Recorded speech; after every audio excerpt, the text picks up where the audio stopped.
Well, the other evening, my son was driving our 1973 Mach 1, and he said the right front wheel started making some growling sound and felt a little wobbly. So here's what I found. Very clearly, there has been a major failure of some sort.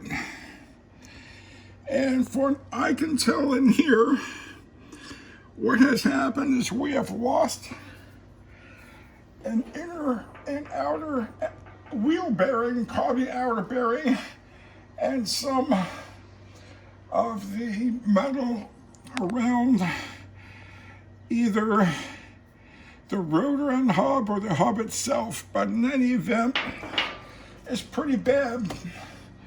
So what I've done is I've jacked the front of the car up, and after I finished charging my electric hammer wrench, half-inch drive, I'm going to take off these wheel nuts and then take off the brake caliper and then remove the rotor and hub assembly.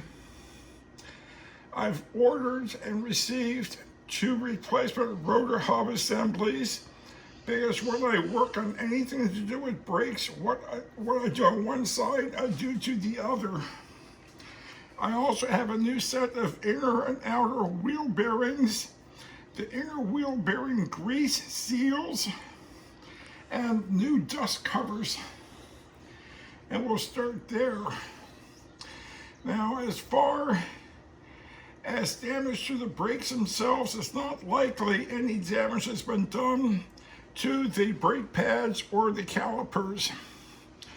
But the steering knuckle, otherwise known as a spindle, has most likely been damaged. So in preparation for that eventuality, I also ordered a new right front knuckle or spindle.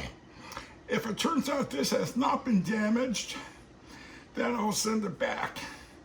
But I fully anticipate we're going to find it was damaged, and that means disassembling the front end, taking off the tie rod, and disconnecting both upper and lower ball joints, which meant getting a pneumatic hammer, air hammer, with the pickering fork to pop those things open once they're unbolted. So this could become a fairly somewhat major type of repair. But as we go on with some other videos and tied to this one, I'll try to keep everything up to date with anybody who might be watching this to see how this kind of job gets done. The wheel itself looks like it's okay. The wheel center spinner is missing. It's inside the car. I might be able to put it back on. The wheel itself does not look damaged, but I'm going to take a closer look at the inside after it's off of the rotor hub assembly. And if we have to order another wheel, we order another wheel. Okay. Now, one last question. This piece that broke, it's obviously part of a circle. What is this called? Well, that is part of the hub assembly, which is pressed onto the cast rotor. Okay, so pieces of this is what fell off the car.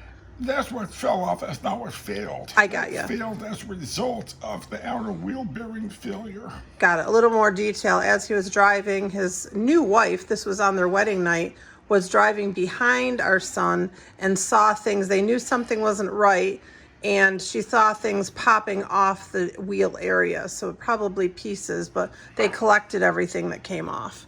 Yeah, so we'll see what we've got. One way or another, it's repairable.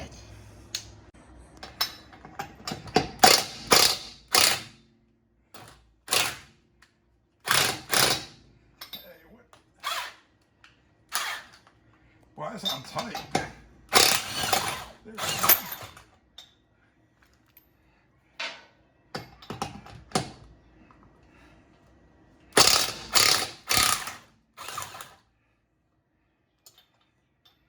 leaves down a little bit to hold the wheel in case the other ones come off the wheel, tries to jump. more pieces fell out. Hold on. Yeah. Oh, that's grease. All right.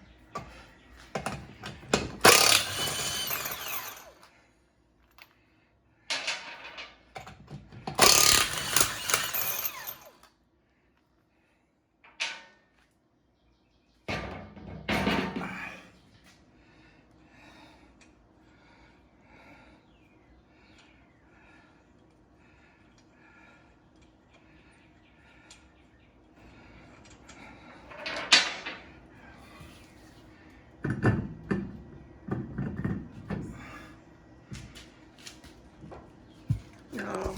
2, 3, go. Okay. It's not as bad as I thought. It feels like the bearings are still a problem, but here's the parts of the hub that broke off. Now the question is, why did it break off? My guess is because of failure of the outer bearing that let this flop around and hit and fracture. But no matter, by the way this broke, you can see there's some porosity at the place where it broke. That tells me this is a standard cast iron rotor and hub, which isn't a bad thing. That's why I ordered to replace it, cast iron. The more high performance versions are from forged or billet steel, much stronger, and they usually have little spirals cut in the rotor or holes drilled in to help vent them and cool them. And they're often unidirectional. This is a bidirectional rotor. It can go on either side of the car. A unidirectional can only go on the right or the left to be installed correctly. But what I need to do now, take off the brake caliper, hang the brake caliper by a wire or by a heavy wire tie up high so it doesn't put stress on the rubber brake hose. Take off the spindle nut with this little cotter pin and what they call a castle nut, and then see if I can get that rotor off, and then look for spindle damage. If I'm lucky, the spindle is undamaged. Right now, it looks like we're gonna be lucky, and I won't have to replace it. But the rotor itself, it feels like it's in good enough shape to be safe to use, but I can see it's got some wear marks in it I'm not very happy with. So I might end up getting new brake pads as long as I have the front end on both sides pulled apart anyway. We'll see. Okay. I was getting ready to turn this to the left and right just to check some things out. And I don't know how well this is going to come across in the video, but this should not be happening. That tells me that we have very clearly at least one wheel bearing that has failed, and I suspect it's the outer one. Peaks. That shouldn't move like No, that. I'm turning all the wheels. Oh. I'm just wanting to get this way so I can see where the retaining bolts are for the caliper. It's been many years since I've taken one of these things apart.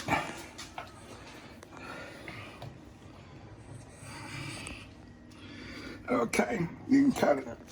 Okay, I've removed the caliper, outer caliper, and now I'm going to see if I can get this rotor off.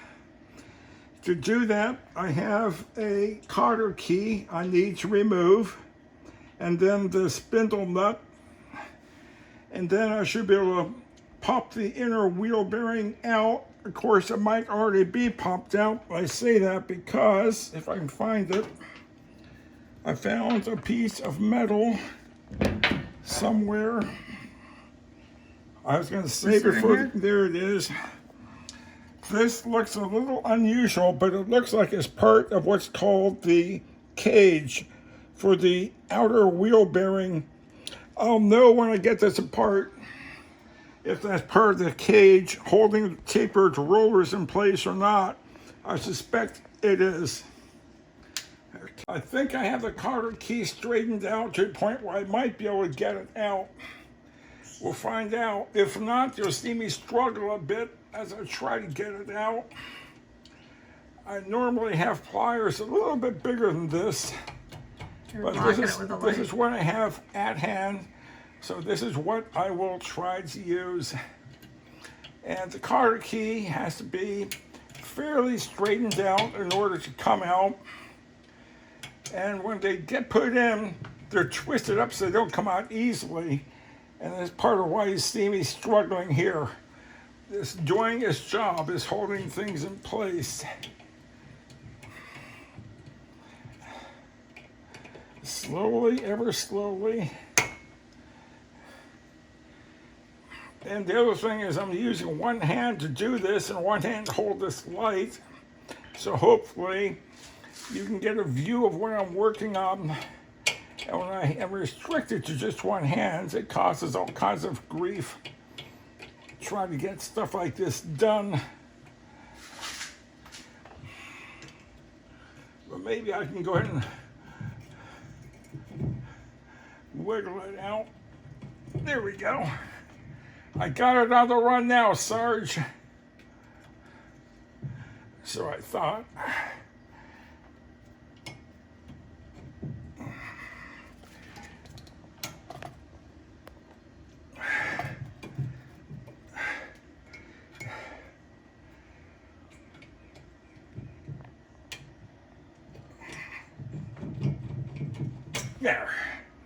There it is, like pulling a tooth, a snaggle tooth. Now we have the outer castle nut, which is serrated at the top. And this nut, the spindle nut, is usually fairly loose. This one feels like something pretty tight. So I have Lynda fetch another tool and we'll be back. Okay, I have an arc joint pair of pliers around the spindle nut. Normally, these are on finger tight and backed off a little bit. Never supposed to be tight. This thing was tight, and I think it's either because whoever put this together years ago tightened it too much, which could have led to the bearing failure, or it is possible that this thing got beat up so much when the bearing failed that it caused this to start resisting being turned. I think it's the former. This car originally came from the factory with drum brakes, not disc brakes. The prior owner had somebody install a set of disc brake calipers, spindles, and pistons, etc., and rotor on this car. So I suspect that they tightened it down too tight, which causes these bearings to fail. Normally, these bearings, which are called Timken, T-I-M-K-E-N, Timken taper bearings, are supposed to have a little bit of preload on them when they are installed. Rotors and drums, their taper bearings are supposed to have a little bit of preload back off by one serration of this castle nut. And so it's a little bit loose to make room for expansion when it heats up. Now, normally, this would be coming off with the outer and inner bearing in place. But here, we can see that the inner bearing is locked onto the spindle, so I have to beat that thing off. And here is the inside race of the outer bearing, and here's more of that cage that I thought I saw come off earlier. So it doesn't look like the spindle itself was damaged. I'm going to try not to damage it as I pull this thing off. But this inner roller bearing should be fairly easy to spin. And it should have come off with the rotor. It didn't. And so that tells me that we've got some issues. So I'll pull the rest of this apart. I'll check that spindle, make sure it's not broken or scored, if it's in good shape, and I can get this inner race off and that, or inside race of the outer bearing off, and the inside. Let's see if I can get this outer bearing inside race off, as well as the inside race and bearing, and the grease seal. If I can, all is well. If I can't, well, I'm gonna have some issues. I did purchase a new spindle, hoping I wouldn't have to replace it. Okay.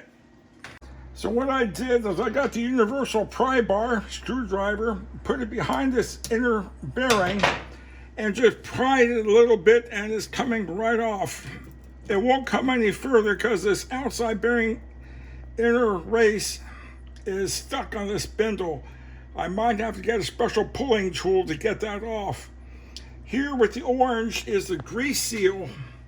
The grease seal and this inner bearing are supposed to go inside this part of the rotor hub.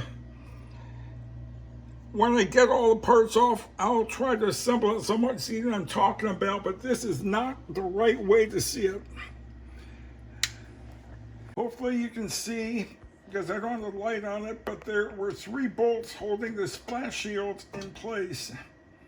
3 bolts are out and put to one side. The retainer for the splash shield, and now the splash shield itself.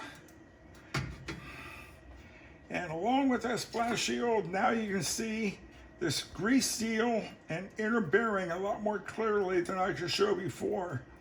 But that's what I wanted to show. That is normally everything from the orange retainer to this bearing that comes off together as a unit with this rotor hub. But it didn't because, well, there's been a pretty bad failure.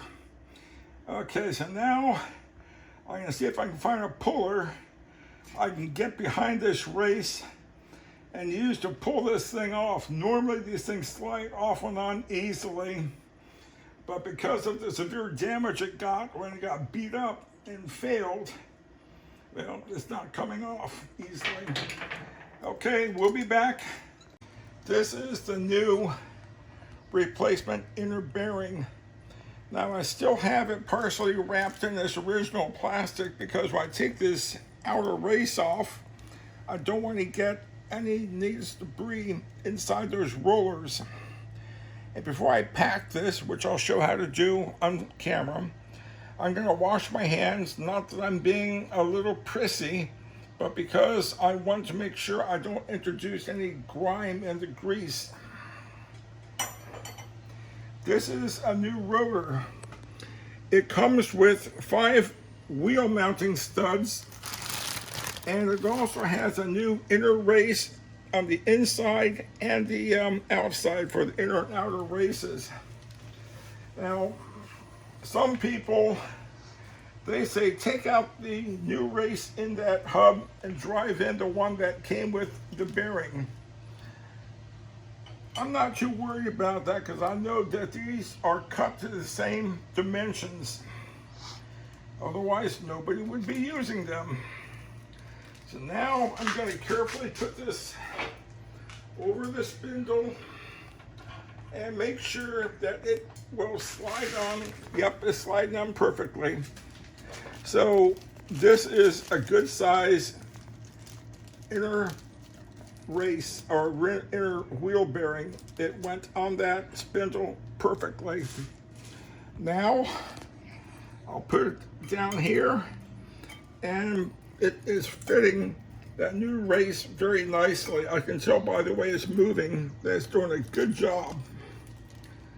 So now I put it away. And I'll check the outer bearing to make sure it slides on here. Now the outer one is the one that got locked on, right? Yes. Okay. It's the smaller outer bearing that got damaged.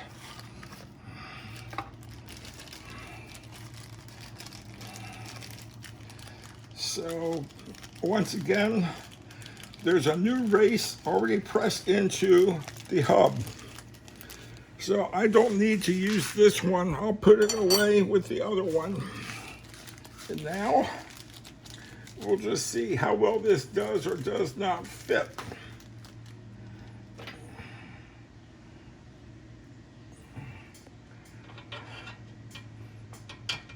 Okay, I got some polishing to do. I thought I would. So what I'll do is I'll put this away for now. And I'll polish this down or file it down where the high spots are until I can get this on easily and smoothly. It doesn't have to go all the way back, just a little bit. Okay, what else can I say? Oh,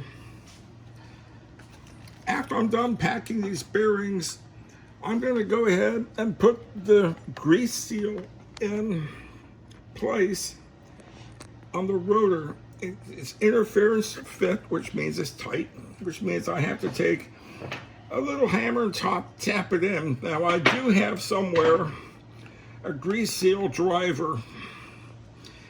Probably by the time I find it, I've already been able to drop this thing in place and tap it in position carefully. Sometimes I use a brass mallet, sometimes a plastic mallet, other times I just say screw it and just tap it in lightly with the ball peen. I'm not sure how I'm going to do this one, but these are fairly forgiving, and we're not dealing with liquid, we're dealing with a paste consistency type of grease that typically stays up in the rollers and roller cage anyway. Okay, we'll be back. What I like to use for wheel bearings, U-joints, chassis lubrication, etc. is Mobile One synthetic grease, and over here it shows a list of those things that it's designed to be working with. So I'm going to show how I pack wheel bearings old school. New school, we have tools, and you can fill that tool full of grease, put it around the wheel bearing and pump away, and next thing you know, the wheel bearing is packed. It works. But what I like to do is get close to the cars I'm working with. So here's the inner wheel bearing. I already have the race out of the package. I've also cleaned my hands. Anybody who saw my hands a few moments ago in this video will recognize these aren't greasy and grimy. I'm not worried about grease and grime. My concern is in that grease grime, any suspended material. For instance, when this outer wheel bearing failed, there's no doubt that the grease inside that hub with the old rotor got contaminated with a lot of small pieces of metal. I even had one start to stick me in my thumb. I brushed it away, it never penetrated that deep, but I could feel it. Well, now my hands are devoid of anything but natural body oil that's coming to my skin. What did I do? I used an orange citrus-based hand cleaner with water, warm water, and that citric acid in that soapy compound did a good job of cleaning me up. The brand name is Fast Orange, but several manufacturers are out there or resellers with citric-based cleaners nowadays. Citric is a big thing. Okay, so here's the bearing. It's dry. I can spin it pretty easily. So now what I'll do, I have this open. I'm going to get a small glob of this grease, and anybody who doesn't want to get grease on their hands and do work like this, you do not belong in automotive repair. This is part of what it takes sometimes. And I'll turn toward Lynda a bit more so she can see more of what I'm doing. So now the idea is to press this grease into this opening where the cage holding the rollers is separated from the inner race, and just push it through until grease starts coming through where the bearings are. I'll do it around the whole circumference of the bearing. Once I see that grease has been coming through, then I know that it is packed. Let me get closer. You can see some of that coming through right now between those rollers. Meantime, on the inside, some of the grease got moved in there, so I just pulled it back out, put it back in the palm of my hand. Now, if you look at the top, you see where the grease is coming out the top of those races, the rollers. That is packed. When I'm done, I will put grease around the outside circumference of those tapered rollers, but right now, I just want to get it up inside between those rollers, nice and easy. There's no rushing this. It just takes a little bit of time and persistence, but eventually it will all start to pop. There's some of the inner bearing race. I can just put that grease back in my hand. I keep going. I'm hoping that the video is picking this up nicely.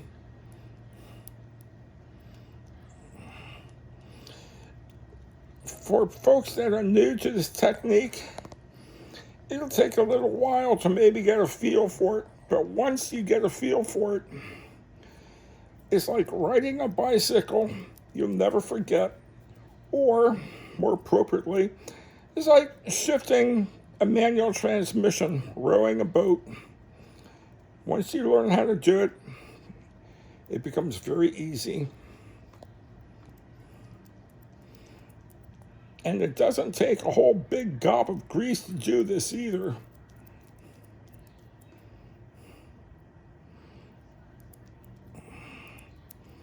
Okay, I've used up most of the grease. I'm going to inspect and make sure that I have it down where I want it. And there's a spot. I wouldn't say I missed. I just don't think it's complete as it could be. There we go. And now I'll just coat the outside of these rollers, just so I have a little more grease in there for its initial lubrication. The last thing you want to do with hardened steel rollers like this, and the hardened steel races, inside and outside races, is have any kind of weight of the vehicle putting pressure on those rollers when there isn't adequate lubrication. It will destroy them very quickly. But properly lubricated with persistent grease that's not going to get warm or run off and get liquidy, these things can literally last longer than the car, unless you're over tightened. Okay, so now I just drop this down on the race. No need for me to worry about tightening it or anything else. That'll happen when I tighten the outside spindle washer nut against the outer wheel bearing. It'll press this onto where it's supposed to go on the spindle, and it'll snug it up nice and tight as it's supposed to. When I say nice and tight, that's not very tight at all. I'll go over that when I start going into the outer wheel bearing assembly and putting the rotor in place. That won't be for a little while. Meantime, I'm going to put a little grease around that part of the spindle where the grease seal normally sits. And I'm also going to, once I have the grease seal in place, put a little grease on the inner lip of the grease seal. It shouldn't go on dry. it should have a little bit of grease, not much. It doesn't take much at all, but I want to give it every opportunity to not have any seepage or leakage or weeping of grease. Okay, I'm going to have Lynda cut this while I clean up and prepare the spindle for the outer bearing. I'm going to jump forward a little bit from where I thought I would, and I'm going to put this inner bearing grease seal in place after all. Very simple part.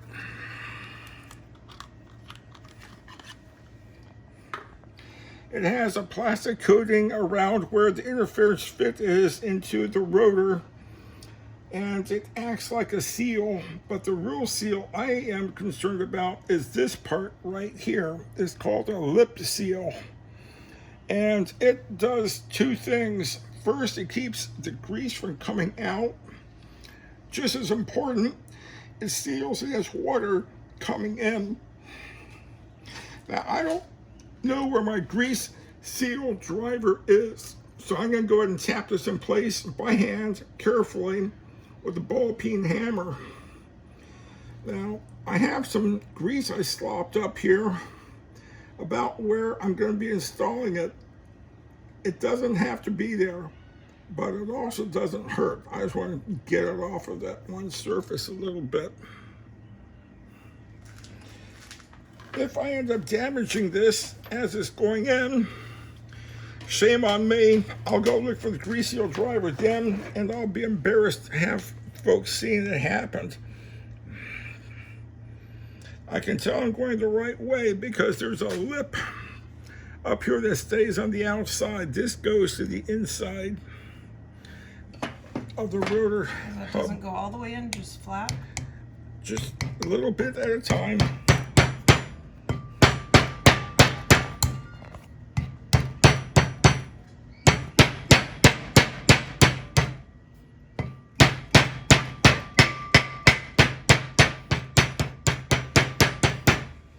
Very light tap. And now I'm feeling to see if it went in all the way. Almost.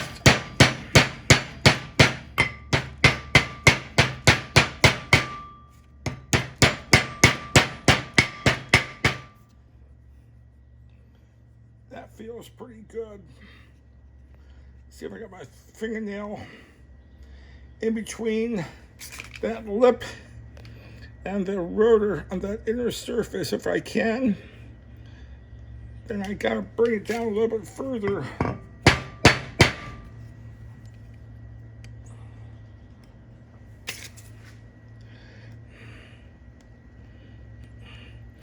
And it was making a lot more racket than would be indicative of how much hammering I was doing. It just sounded like I was hitting it hard. Now I'm going to go around the whole thing one more time lightly.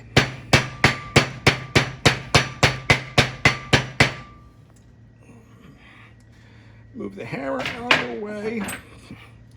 Take a little bit of this grease from inside and just lightly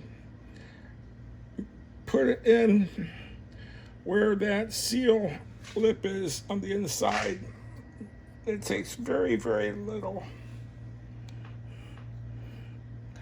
And pretty much anytime you see a lip seal like that, it needs to have some kind of lubrication in order to make sure that it works properly. Now, I've already put some grease around where that seal is going to go on the spindle. Now I've got to be careful, keep my hands fairly grease free so I don't touch rotor braking surfaces. If I do, I clean it off before I start using the brakes and before I put the pads on. We don't want grease or oil or any other contaminant to get on the pad surfaces or the rotor surfaces needlessly. I'm going to try again to see if I can get this bearing, now my hands are clean, onto the spindle, and the answer is no, it ain't gonna go. So I'll go ahead and I'll start to work on that in a few moments when I have the bearing able to slide on properly. We'll get back on the horn here and videotape what I do to assemble the rotor and bearings. And I'll talk about how tight the nut goes. Okay, I'm going to jump forward a little bit from where I thought I would, and I'm going to put this inner bearing grease seal in place after all. Very simple part.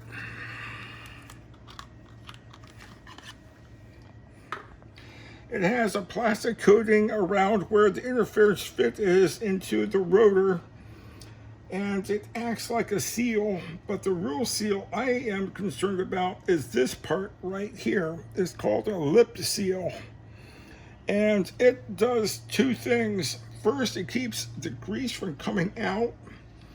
Just as important, it seals against water coming in.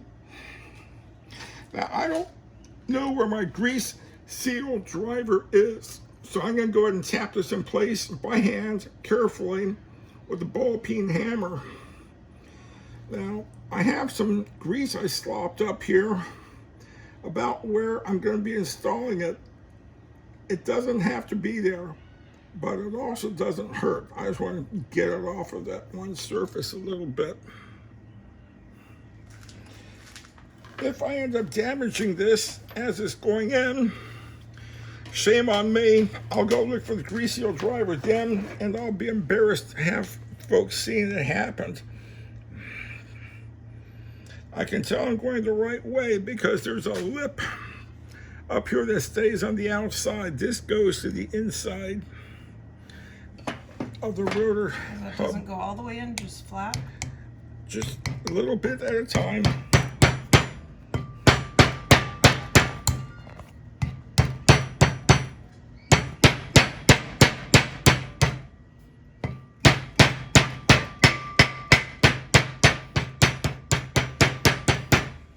Very light tap. And now I'm feeling to see if it went in all the way.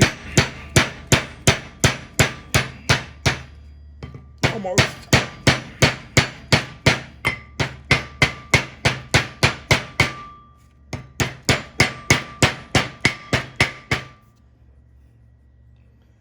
That feels pretty good. See if I got my fingernail in between that lip and the rotor on that inner surface. If I can, then I gotta bring it down a little bit further.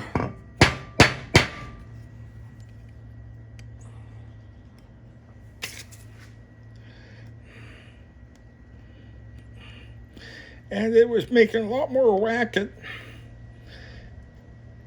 than would be indicative of how much hammering I was doing. It just sounded like I was hitting it hard. Now I'm going to go around the whole thing one more time lightly.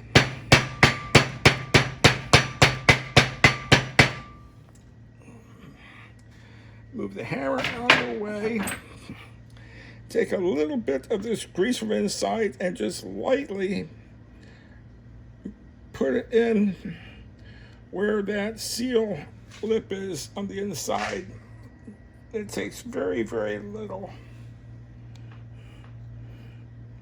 And pretty much anytime you see a lip seal like that, it needs to have some kind of lubrication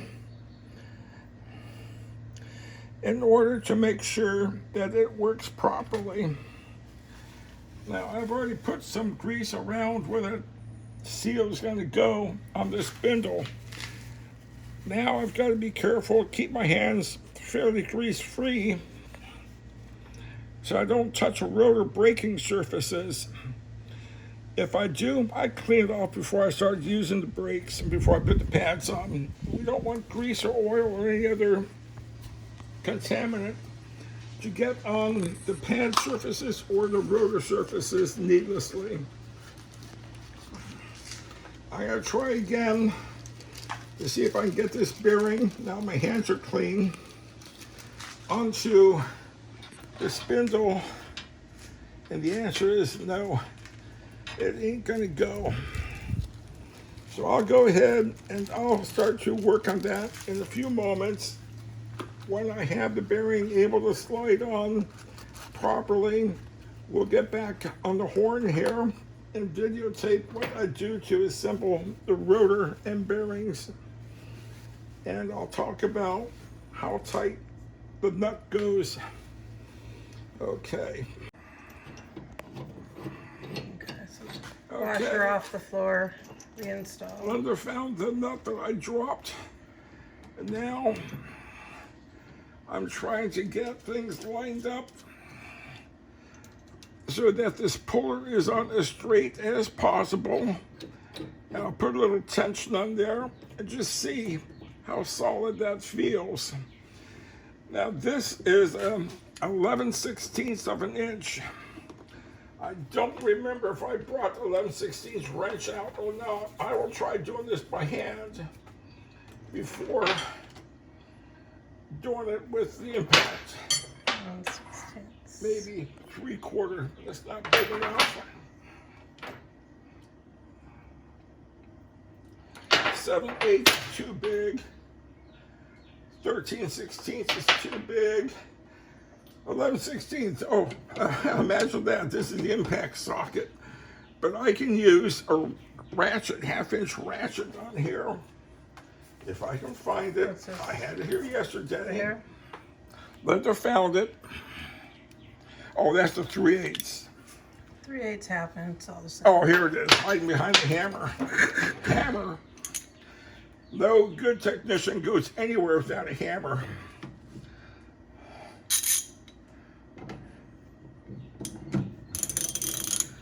Okay, so I'll start applying pressure now. It might sound like pop.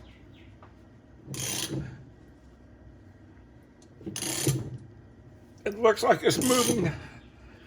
I don't know if you can catch down there or not. Getting in closer. Boy, that is really tight. So I gotta look for it. Once it's off, we'll clean the spindle up where that race goes. I'll look for any evidence of marring of the surface from dragging it off. And anything indicating it suffered from tremendous heat. There we go. Okay, it finally popped. And normally that thing just slides right off. It shouldn't ever be tight, right? See how it flew off back here? Yeah. It did pop off with that much stress. It jumped. So you're right to be concerned. It didn't hit hard. So it's not like it damaged anything. Now we can take off the rear wheel bearing. Now this rear wheel bearing, if you take a look, you'll see it looks like it's got plenty of grease. I suspect that the outer bearing was also well greased and that the reason for failure is someone put it on too tight. It happens. Now, the grease seal and rear bearing are supposed to go in the rotor where the race drops in and the grease seal gets pressed in from above.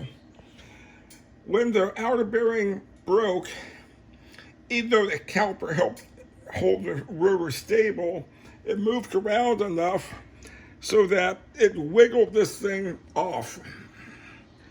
It saved me the trip having to remove it. The other side, when I replace that rotor, because I do break stuff in pairs, you'll see what it takes to break one of these rotors free. I've got a special grease seal removing tool, a specialty tool. I also have a hammer and screwdriver. They both work fairly well. Okay, so now back to the spindle.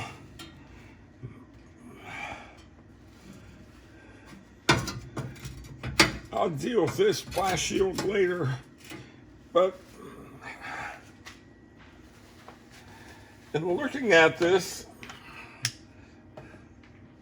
it looks like it is still in good condition. I've got a little piece of, Yeah, what's that crack thing right there? this is a slot that's put here on purpose. Okay. Then there's a hole drilled through it.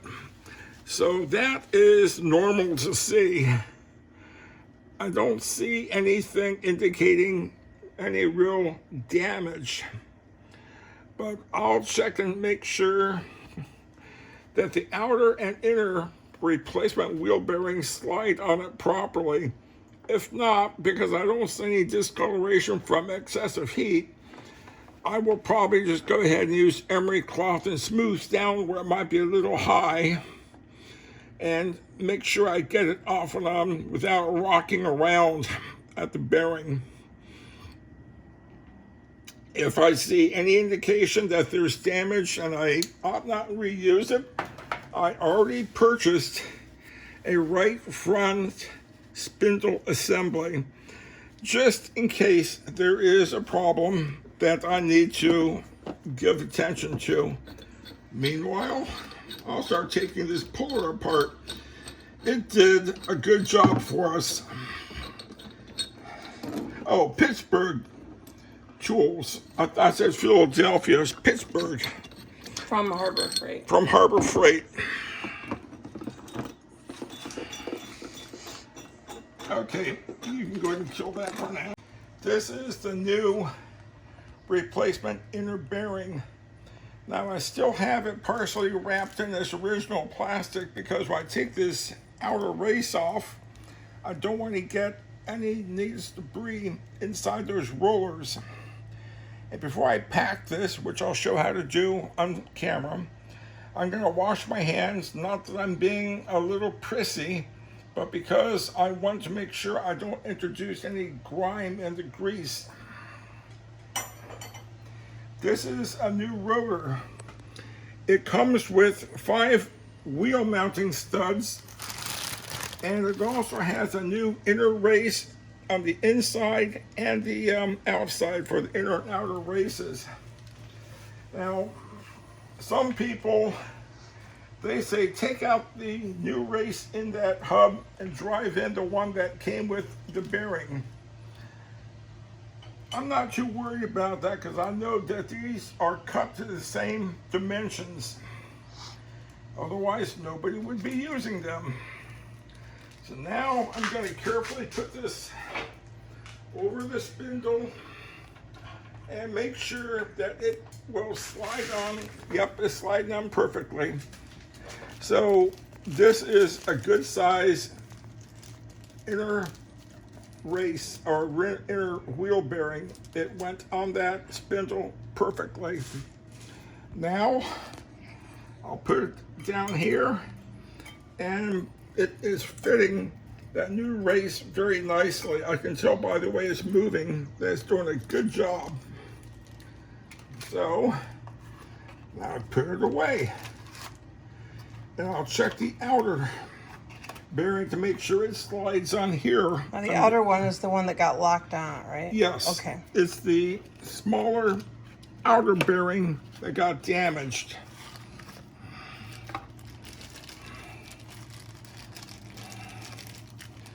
So once again, there's a new race already pressed into the hub. So I don't need to use this one. I'll put it away with the other one. And now we'll just see how well this does or does not fit.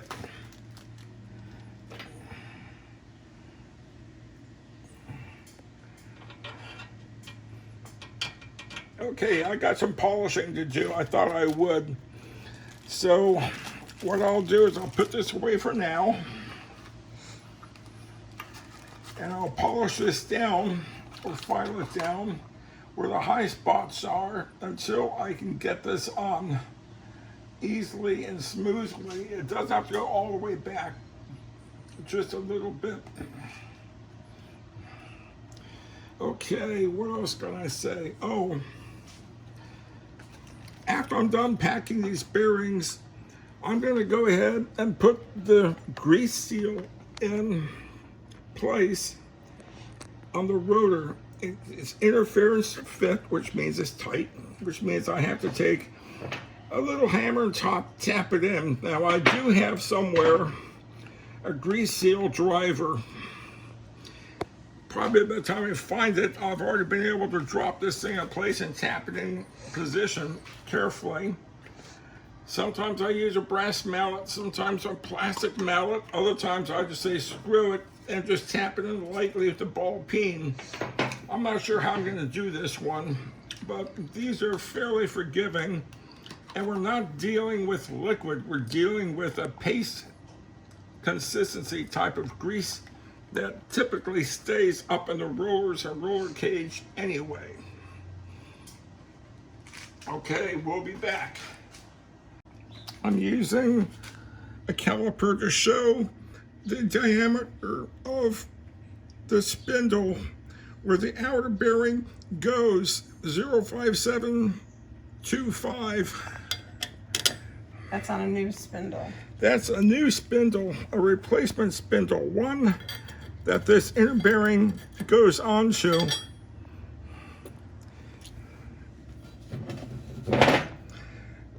.05725 compared to the inner diameter 0.568. I had 8.5 there for a moment. There we go.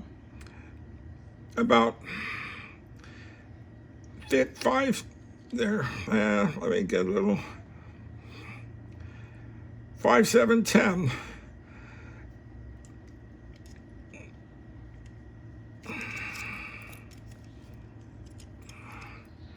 As opposed to, I gotta remeasure both because I'm not getting the measurements I'm expecting. Yeah, we had a 0.4 tenths difference. 56.55.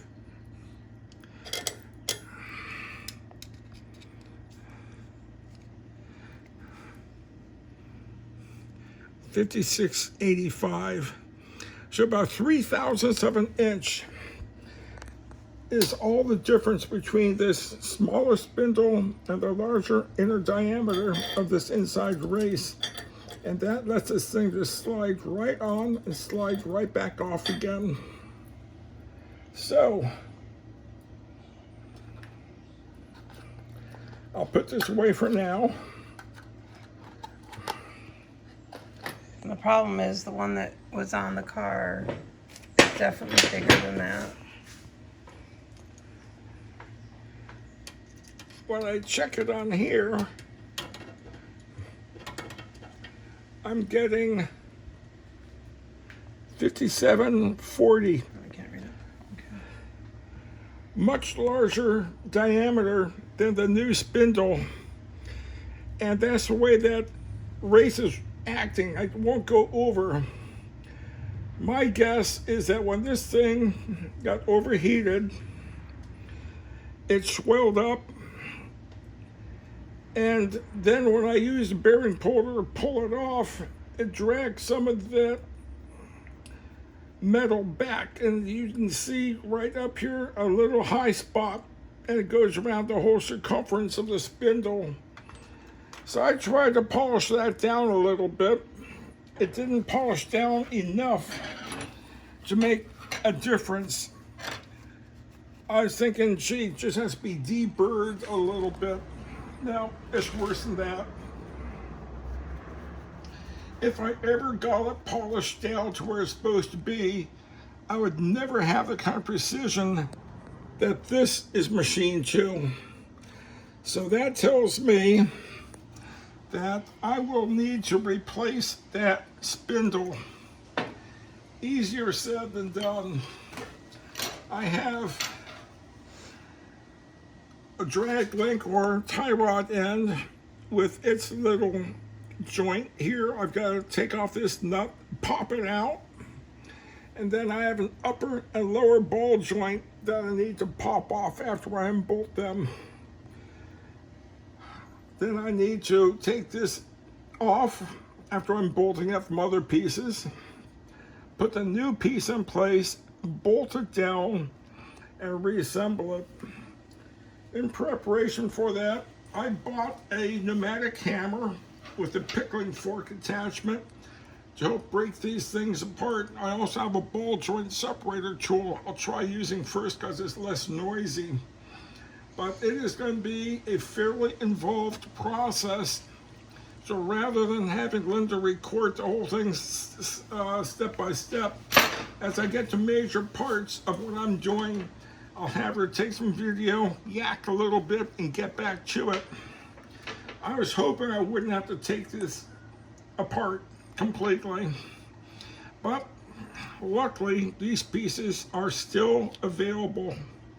And I did make sure that the inside bearing inner race goes around the circumference of this part of this spindle, which is back here.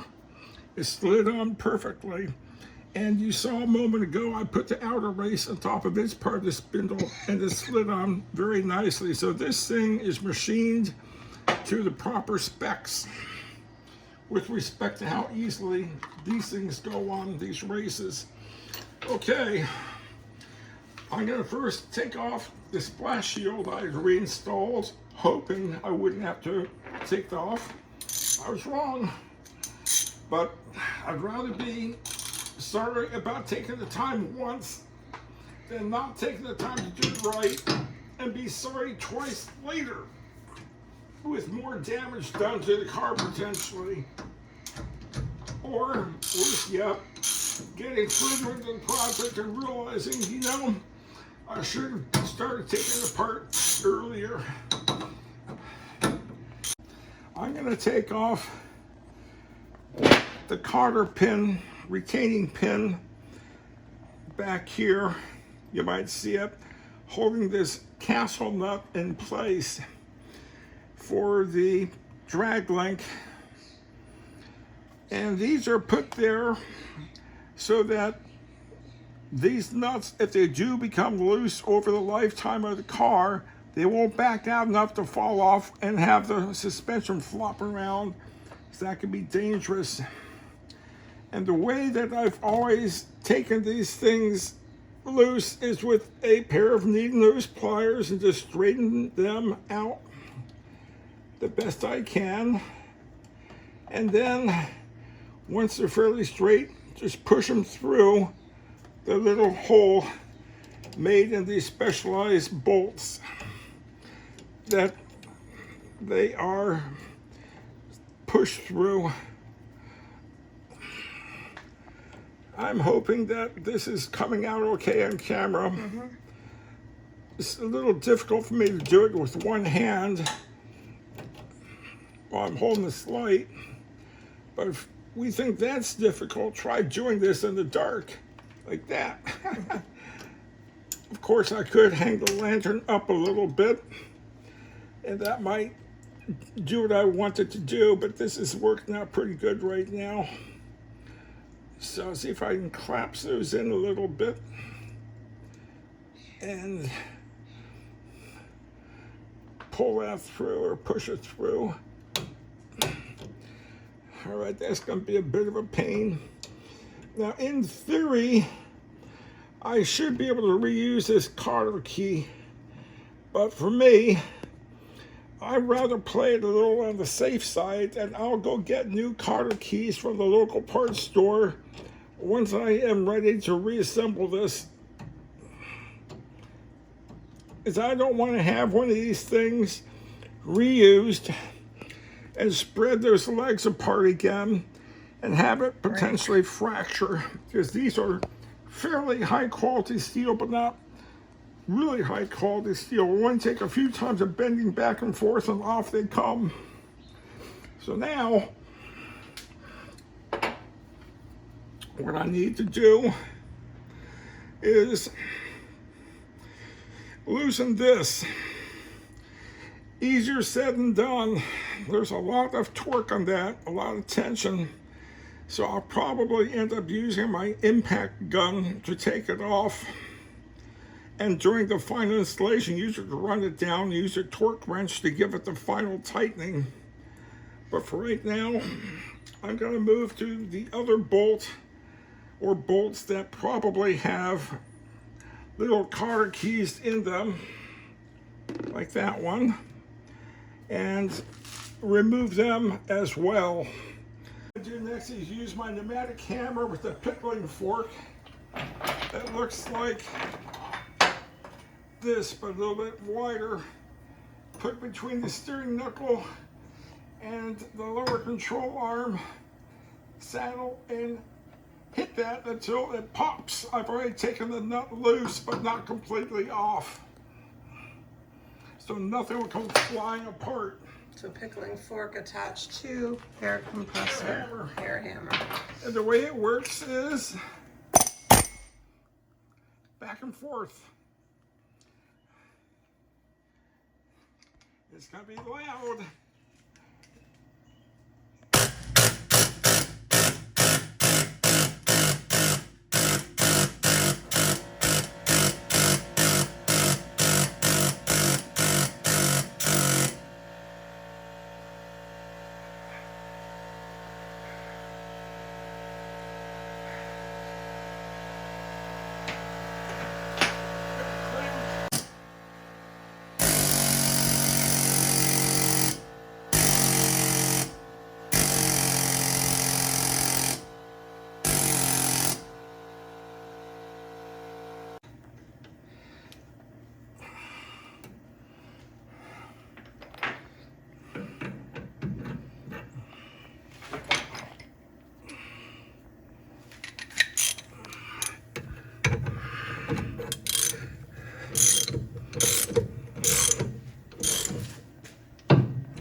Oops.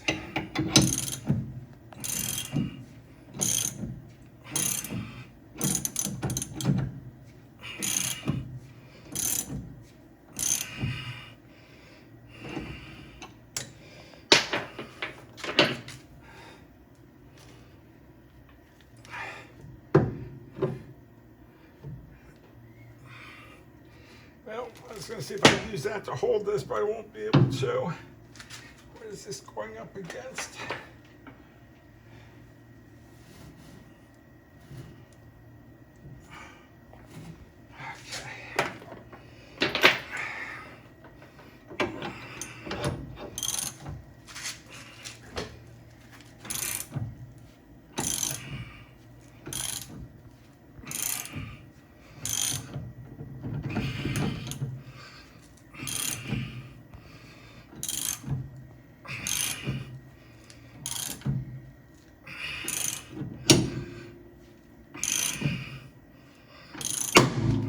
There we go.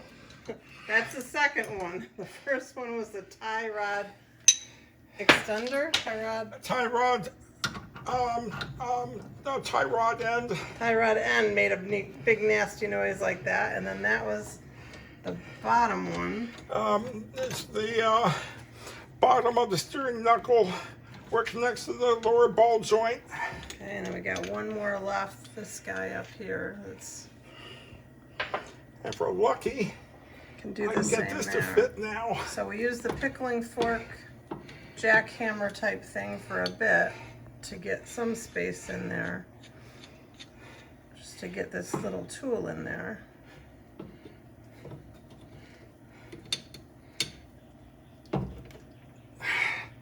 I don't think it'll be enough, but I'll try. I think you measured, and I don't think you didn't think it would go around the screw. Oh, got it.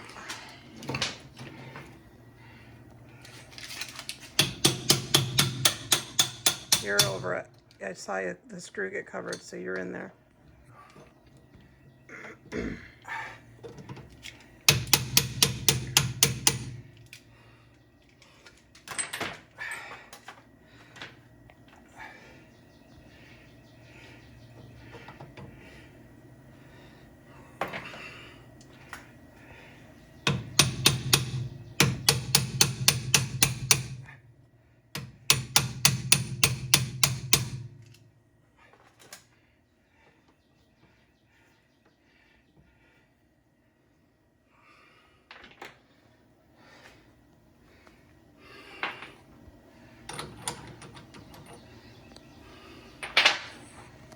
Again, that tool is a forged ball joint separator.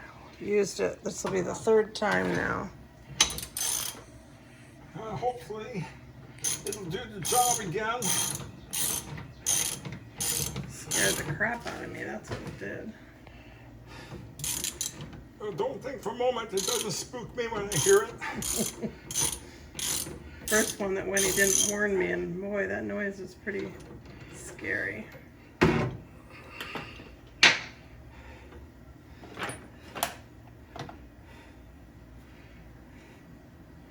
It's not as straight over as I want Yeah, it to be. and it doesn't look like you're not over the screw anymore Not at the anymore, top. so I gotta put this thing in, beat it back in again. You can see what he's doing. See the screw in there. He's trying to get it around the screw.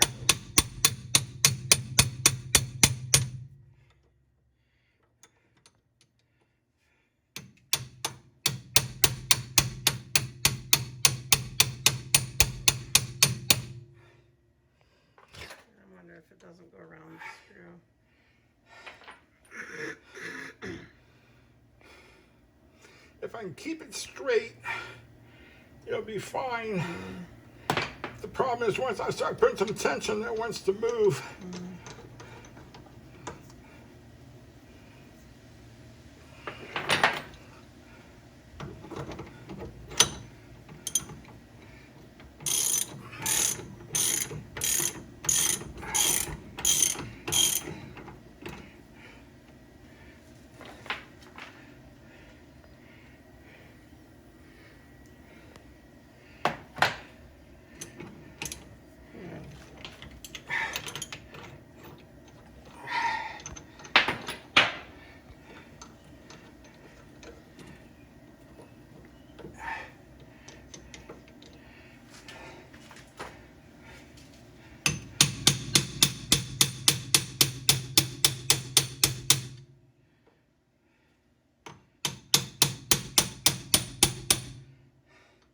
I gotta move it apart a little. Okay, we use the pickling fork again to get more space in here. This tool is definitely beyond the screw now, so this is going to do it.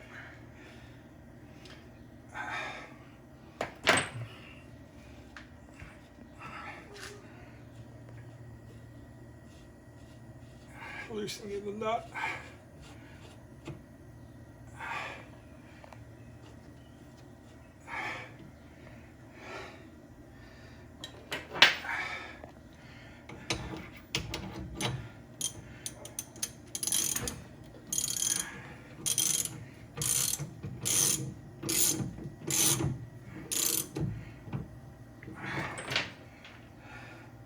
Still in there.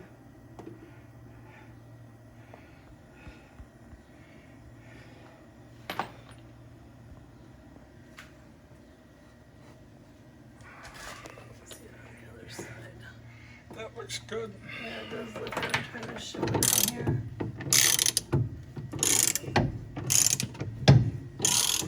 There we go. 1, 2, 3.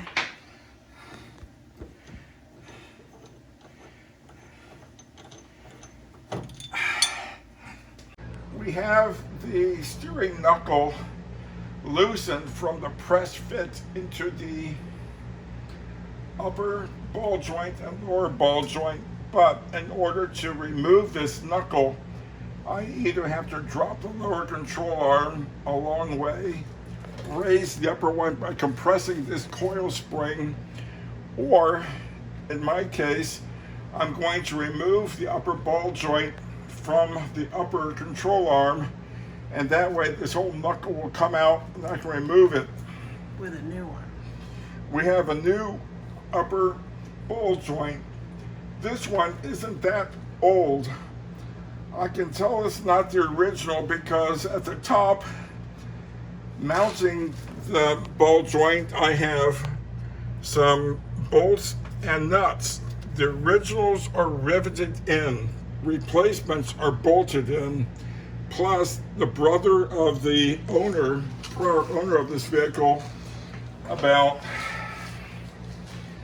20 years ago upgraded from front drum brake to front disc using parts off of an older wrecked Mustang. At that time, they replaced all of the front end components, including the ball joints, and they haven't put that many miles on it. So the reason I'm replacing the upper ball joint is first because it makes it easier and faster for me to get this spindle out. And also, when I separated the spindle from the upper and lower ball joints using the air hammer, which we showed the other day, the air hammer damaged, which I knew it would, the rubber outer shell that keeps the grease up inside where the ball joint area is. So the new ball joint will have a new rubber piece. I don't know if you can see that or not, but that's part of what got torn. And I have a lower rubber dust shield for the lower ball joint. These are these things? That's the lower ball joint's dust shield we'll be putting on. And then what's the upper one? And the upper ball joint has one also, but it goes on a little differently. Is that it? Yeah. That's the So upper one. anyway, it's going to take me a few minutes to unbolt the 3 bolts and nuts holding this in place. What I do, I'll have Lynda come back and video me pulling the spindle out of its position. Now, just as a reminder, the reason this spindle is being replaced is because the outer bearing seized up and failed to the point where I couldn't find anything but little tiny pieces of the bearing cage, and the inner race was stuck on this spindle. It should slide off and on, not too easily, but should be fairly easy. I used a caliper to measure the diameter of the old spindle and compared it to what the new spindle should be, where the outer bearing slides off and on easily, and found that this is about 0.04 of an inch too large in diameter. The only thing I can think of is that this spindle overheated and somehow or another caused it to expand in diameter. No matter, it's not worth it for me to go try to polish this to get it to fit properly, because it won't be machined properly that way. So I just got a new spindle. Okay, we'll be back after we get, let me show you where the ball joints are coming apart from. Here is one of the mounting bolts with the nut. All I'm going to do is basically unscrew these nuts until I can get that ball joint out. At that point, I'll have Lynda start the camera again and show you what that looks like. Okay, the 3 bolts that were holding the upper ball joint onto the upper control arm have been removed. What's holding this knuckle in place now is pressure from the front strut and lower control arm with the various other suspension parts like the roll bar and stuff, putting upward pressure on the lower control arm. And this upper ball joint being in a little socket area on the lower control arm, the bottom side. So what I'm going to do is I'm going to pull this down enough to clear the ball joint from the lower control arm. Hopefully I can do it without having to use a crowbar, and then I'll be able to pull this right out. And there we go. The old spindle and steering knuckle assembly with the upper ball joint that I was able to unbolt, so I could make it possible to pull this all apart. Otherwise, I would have had to pull apart other suspension pieces. I didn't want to do it if I didn't have to. So now I'm going to have Lynda stop the recording and find the box that the new spindle came on so I can put this one away. Well, the job was made a little easier by a fun discovery. I cleaned off a lot of the gunk that had been hanging around this lower ball joint dust shield, and Lynda noticed that it looked like it wasn't damaged. So I took a closer look, and she was right. When I used a pickling fork to cut this or break this thing apart from the spindle or steering knuckle, I must have hit it at just the right spot where it didn't touch the rubber boot. So there was no need for me to replace this, which is a good thing in this case, because it turns out when this ball joint was replaced, it was apparently replaced as part of the lower control arm assembly, and most of the lower control arm ball joints come that way, part of an arm. There are some that come separate. Cut the rivets off, put the new ball joint on, but the ones I see mostly are one unit, lower control arm with ball joint. So I'm assuming that's what happened here. And there's enough resistance on this ball joint to tell me that it is not worn out. It's not flopping around. Now, what this means is I don't have to take this apart and put that bottom dust shield on. So I'm going to go ahead and clean up some of this up here on the upper control arm before putting a new steering knuckle in. I'm going to put that steering knuckle in place after I put the new upper ball joints in position and thread it so it won't come apart on me as I try to put it together. And then I will use the new nut for the new upper control arm, ball joint, and the old nut for the lower ball joint to tighten them in place, torque them down, and then we have a new box of cotter pins that we're going to be using to reassemble all that. So we're going to cut from now until I get this cleaned up a little bit more, and when I get ready to start assembling, I'll have Lynda pick up again. Okay, what I did is on this new steering knuckle, I put together the upper ball joint, the dust shield and dust shield retainer, and I pushed it through the top of the steering knuckle and just slightly tighten it. This is not torqued down yet. All I wanted to do was get it together enough so I can slip this end of the knuckle over the lower control arm ball joint, and then once I do that, push this back up into place in the upper control arm area, and then start to bolt this in place, and then I will tighten down this castle nut for the upper ball joint. Let me point that out. This castle nut here, and I'll put on the old castle nut, which is fine to reuse, onto the lower control arm ball joint stud. Now there is no washer for these, and there's not really a heavy torque spec on these things.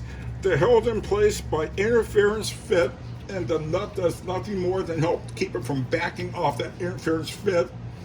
And those nuts are held in place by a cotter pin that goes between these little castellated slots and a hole that's in that stud. They don't come apart unless they are taken apart intentionally like we did, or a really severe accident, really severe. It pointed out that we had a part that she didn't recognize in the little bag of goodies with the ball joints. This is called a Zerk fitting, and there's a hole that is drilled and tapped into the upper case for the ball joint. This gets screwed in, so that to be tight, just snug so it doesn't back out. And then when it comes time to lube the car, there's an access hole or arch right here a grease gun can get into and hit that and lubricate the joint properly. I'm going to lube it after it's assembled, before we hit the road. I'm not going to lube it now, because when I do lube that, I'm going to lube all the Zerk fittings in the car. There. In place, close enough to where I can start getting these bolts in now. It's more than just a notion, but it's up there. And I should mention also the ball joints on this upper arm on both sides are held in there by 3 rivets from the factory or 3 bolts and nuts. Some Mustangs have 4 bolts and nuts. So if you're going to do the kind of work, you want to take a look and count. Do you have 1, 2, and 3 in the back, or do you have 1, 2, 3, 4 on the sides? Usually the 4 bolt ones are for like very high performance vehicles, the ones made for racing. The Mach 1 looks like it's made for racing, but it's more of a decoration than anything else. Nice cars, well built, but not necessarily racing cars. They just look the part. Okay, I'm gonna have Lynda kill this. I'm gonna go ahead and put those bolts and nuts in place for the upper ball joint and tighten down the capsule nuts and put the cotter keys in. I might do that on camera. Okay, we have the upper ball joint, 3 retaining bolts and nuts tied down. I put the capsule nut on the stud for the upper ball joint and lower ball joint and tightened those down. And then for the drag link, the right tie rod end, I put that into its place in the spindle and tightened this down. Now, when I say I tightened it down, I did not torque it to specs. I'm going to be stopping for now, going in, looking up the torque specs for the tie rod end stud, the ball joint studs, and for the ball joint retaining bolts and nuts. And then when we come back, we'll go ahead and tighten things to spec. I'm not really too big on following the specs because the specs are there, but if the specs are there, I'll follow them. You know? Okay, we'll catch you. Just to point out, these pads, front brake pads, are worn, but not to the point where they had to be replaced. The reason I decided to replace them is because I'm replacing the brake rotor with a new one, because the hub of the old rotor got chewed up when the outer bearing failed. The new rotor has inner and outer wheel bearing outer races already installed, inside and outside. Since I'm going to be replacing the brake pads, the new pads are a little bit thicker, which means that back in the brake caliper, this piston has to be pushed back into its bore. Fingers were a little too clumsy to get these retaining clips in place with their bolts to get started by a couple of threads. I'll tighten them down from there, but Lynda was able to do it. And before I tightened these down, I realized, oh gee, I forgot to mention part of what has to be or should be lubricated also are the tops of these, where these springs push down on the shoe. Not a whole lot of wear, but you can see a little bit of silvery on there, maybe. And that's where the contact had been on this shoe. So I put a little dab of grease between these clips and that part of the shoe also. And now I'm going to go ahead and tighten these down until they're all in place and everything is happy. I'm going to do it off camera because it's so boring. I found the old cotter pin, but we had a kit of cotter pins we purchased because we had to replace the cotter pins for the tie rod end and 2 ball joints on the passenger side of the vehicle. So I'll go ahead and I'll put this in place, the new one, since we have a new one. And then I'll go ahead and I'll bend the 2 legs. In my case, I like to go in the opposite direction between the 2 legs. The prior technician who worked on this bent them both in the same direction, and that's perfectly fine as long as they are bent so that the key and pins do not end up becoming separated from each other. We want this in place to keep the castellated nut cover from turning, hence keep the nut from turning and allowing the front end to get loosened up needlessly. And to make it nice and pretty, I'll just go ahead and pull these legs down as far as I reasonably can. So whoever works on this next knows that someone cared enough to take a few extra moments to do this. I make sure this still rotates, and it rotates very nicely. And so now I'm going to go ahead and put the caliper in place with the other brake shoe and brake lining.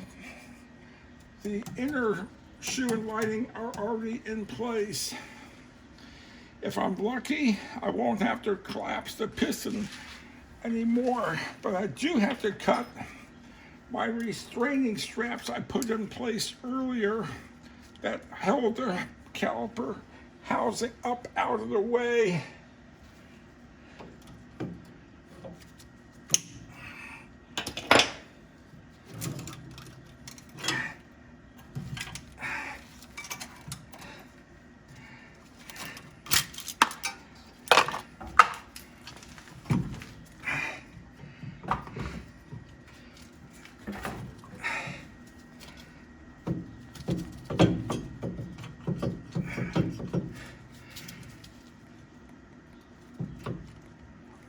Man, there, did it. Maybe a bit too far. Whoops.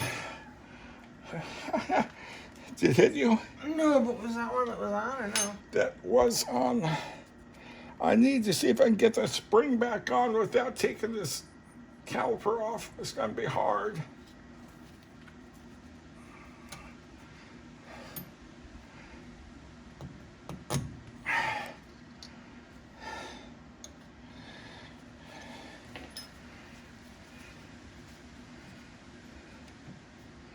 Well, this will take a few moments, so we'll go off camera as I try to get this back in place. So this is the spreader that I purchased. There are several different types in the market. This is the one that was at the parts store, AutoZone, when I was looking for one. And this is the one I decided to use. And simply, see if instructions are on the back.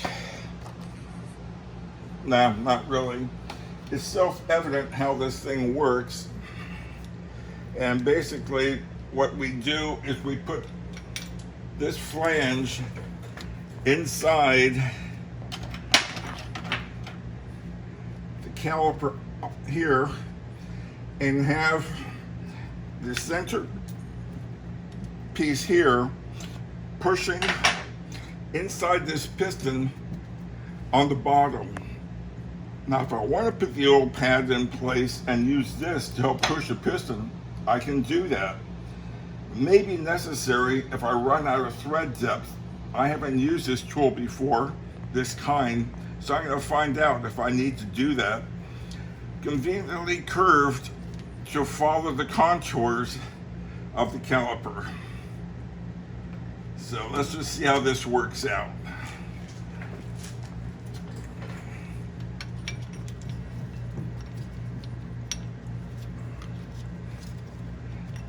I gotta get this down quite a ways first.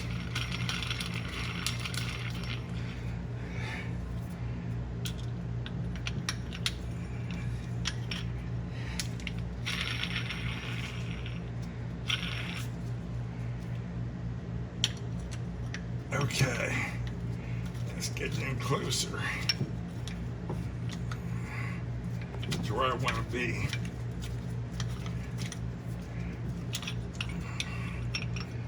Okay, I don't know if Lynda can show that, but I have that flange now set in about where the pad and the pad would be. And I'm blocking the view. You're good like this. Okay, now I'll just start turning this, and as I do it, it'll shove that piston into the bore.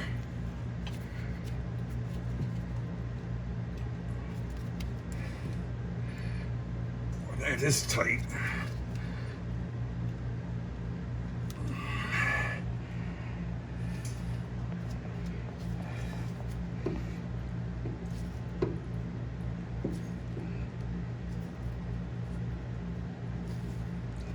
Probably hard to see on camera, but I can tell from this boot around the piston, the dust shield, dust boot, that the piston is going in.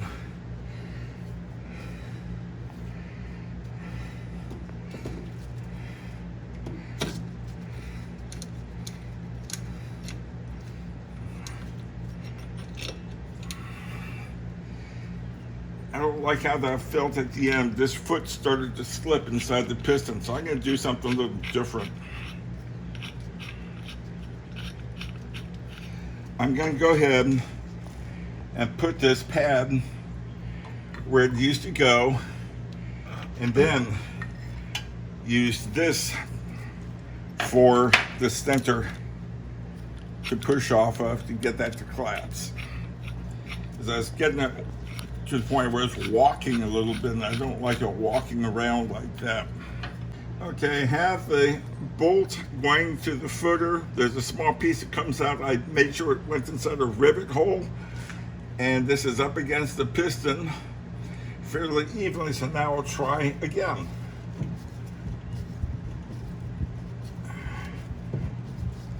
Hitting some resistance.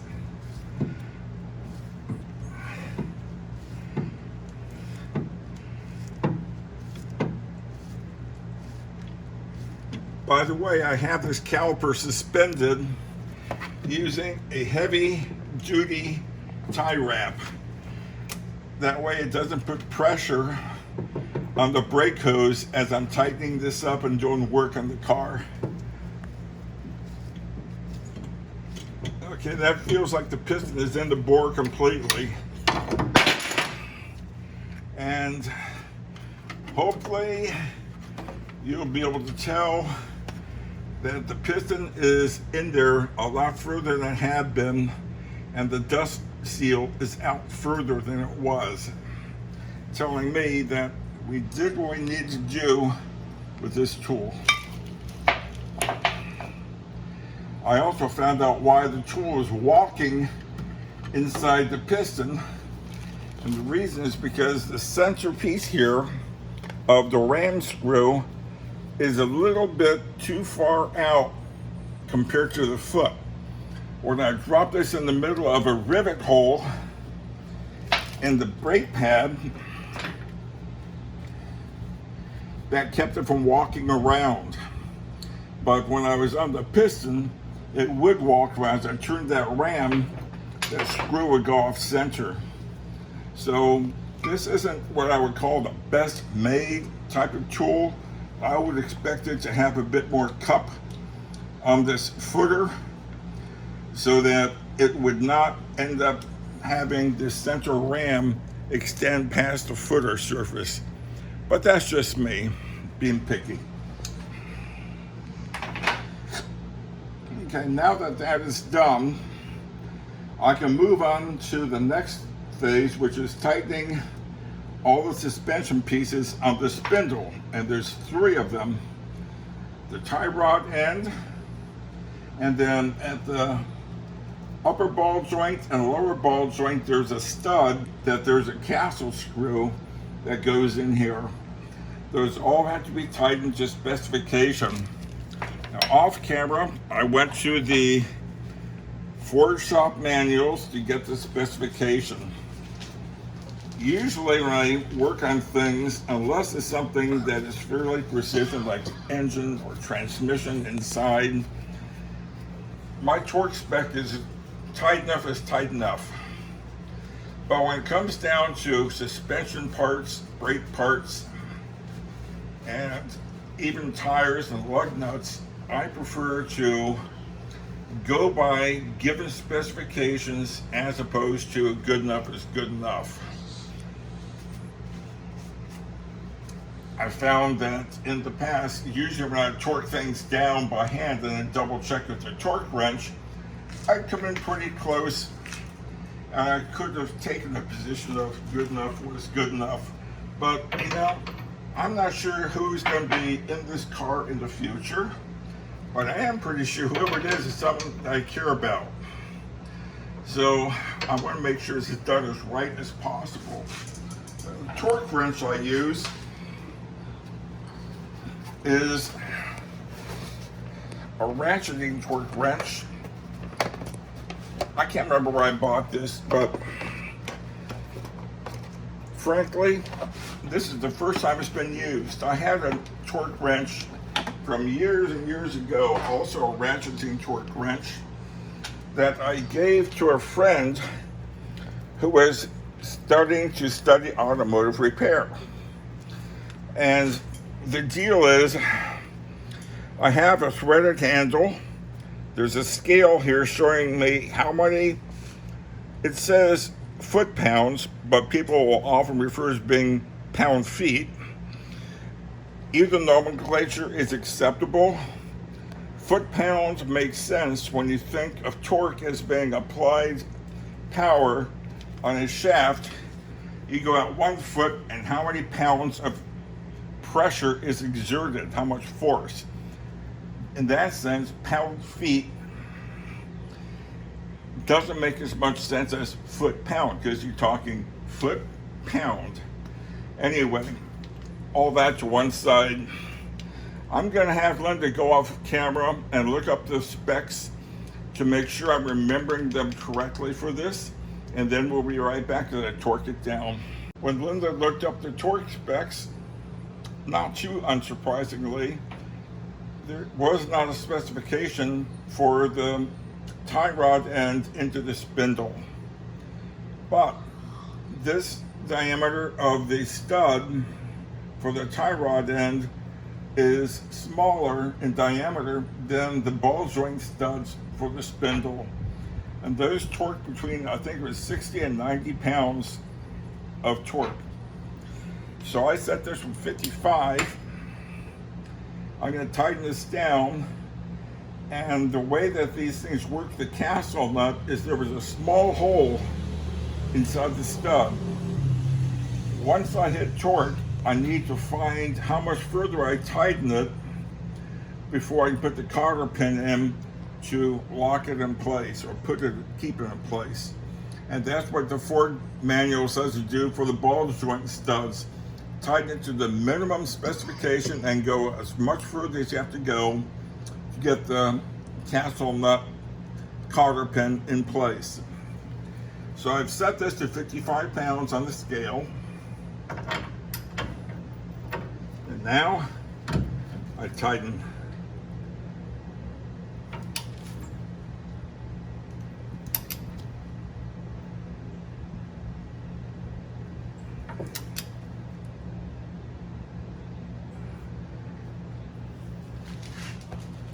Once this is tight where it needs to be, you'll know because it'll go clack. And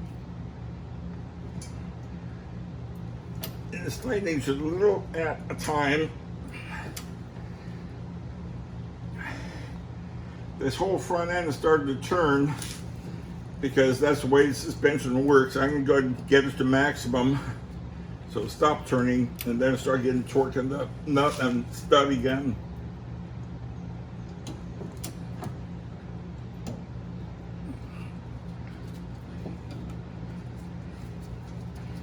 Now, there's something else going on here that might be interfering with my ability to get this tightened. That inner stud might be turning as I'm trying to torque that down. It happens. I'm going to see if that's what's going on just by trying to get a feel for this. I might end up keeping it where it is, as close to the cast nut as possible, and get it locked down. But I don't want anyone to think this because I'm being lazy. It's just kind of the way things are sometimes with these front ends.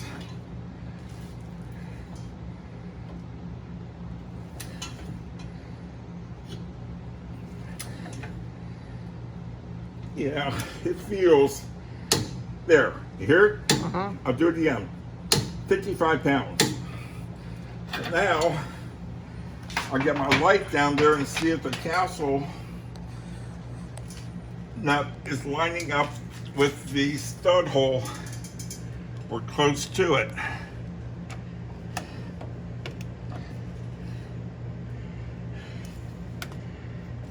Yes, almost perfectly lined up. Hole?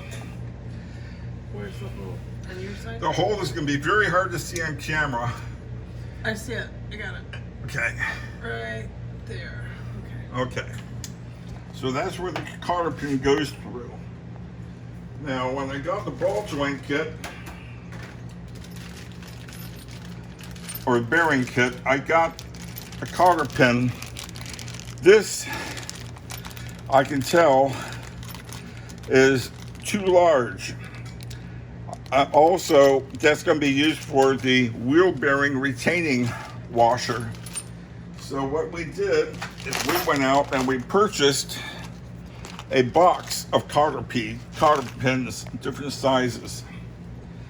And of course, this is in a plastic wrapper. No, I already took it off. You already took it off? Yeah. Oh, thank you. Lynda already took it apart for me. Because I put a leftover cotter pin in there. I'm going to take not one, not two, but 3 of these cotter keys, because I'll need 3. One's a little longer than the other. If it's a different one in there, I put a spare one in there. Brand new spare. Oh, not those. Mine is... The shorter one I'll use for the tie rod end. The 2 bigger ones I'll use for the ball joints. Now, so I can get this back around when I work on it.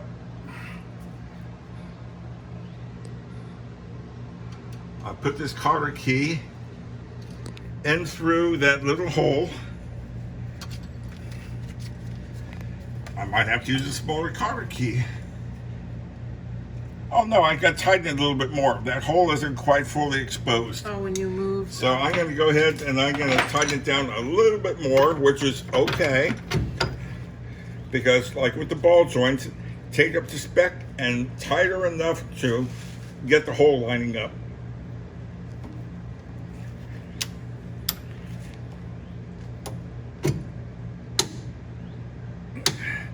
Now, let's see if that was enough to expose it.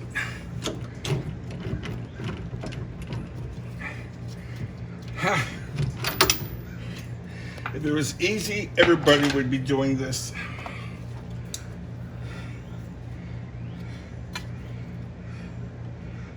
I went too far, so I have to back it off a little tiny bit.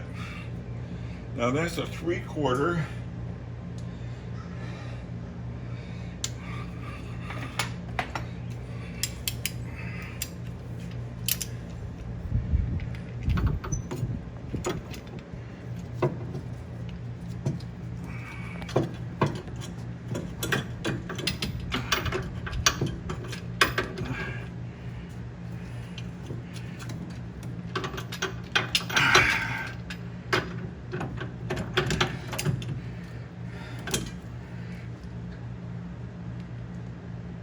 Okay, I moved it a little tiny bit. We'll see if I moved it enough. Perfect. Lined up.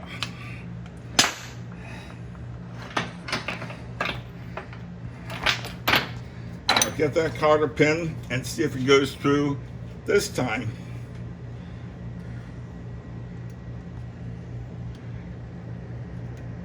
Yes. I'm gonna hopefully get this in there deep enough where I can turn the other end of it up and make sense to everybody.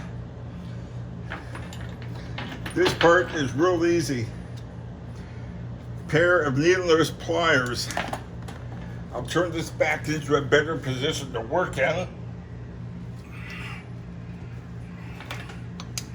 And the idea is to get the end of the cotter pin on both legs of it and simply spread it so that the key, the cotter pin itself, does not back out from that little hole. Now, that'll do the job, but I'm going to be nice to whoever's going to work in this car next. Might be me. I'm going to bend these back further so no one gets their arms, clothing, or other part of the body or eye hung on that little leg hanging out there. So I'm going to take the time to bend those back as far as I can, just to be nice to whoever's going to work in the car next. And it might be years, decades, before anybody has to get in here and do anything like this again on this car. But when they do, I don't want there to be problems. It might be a young grandson or great-grandson of mine, who knows? They haven't done anything to hurt me. So now you can see where I have this one leg bent back. I'm going to do the same the other side.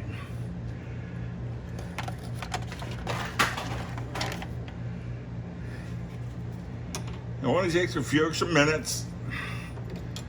I know some guys don't care. I do. Incidentally, when I took the old cotter pins out of these positions earlier in this project, whoever worked on it last also bent the cotter tails up out of the way. Made it easier for me to not get cut up. Okay, that one's done. Now, the ball joints. Let me see if I can get this turned so Lynda can get a picture of the ball joints. That's gonna be pretty hard. It's the top one. This is the upper ball joint up here, and here's a nut for it. Okay, and that's what I'm looking on the screen here. It says ball joint to spindle, upper and lower. There's an upper and there's a lower. Okay. I'll do the upper first. Here's what we're looking at, specifications. First, I need to make sure I have the right size socket on there.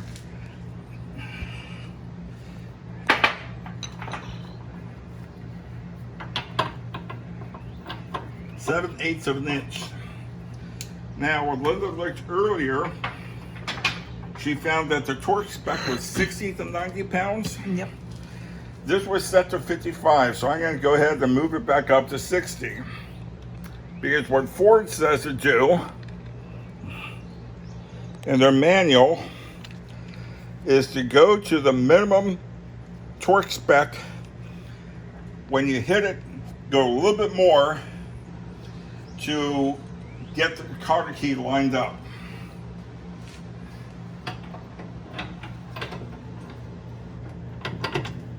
Better make sure I'm in the tightening position, going in the correct direction.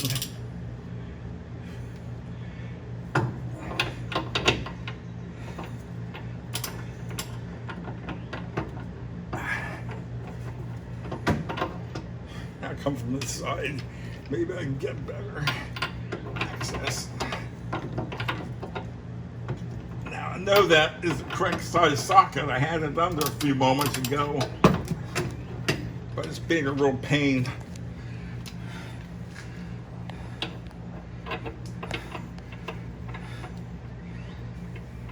Thought it was the right size. You grab the. Oh. You grab the littler guy. I never switched them. Okay. 7/8 of an inch is the correct size.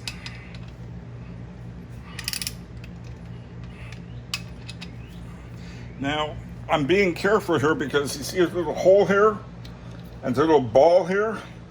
That little ball is spring loaded. When I push this socket on, that ball goes in and pops out and helps hold the socket in place in case something happens and I'm pulling and suddenly lets go. I don't want the socket to go flying. So this helps keep it on. Okay, here we go.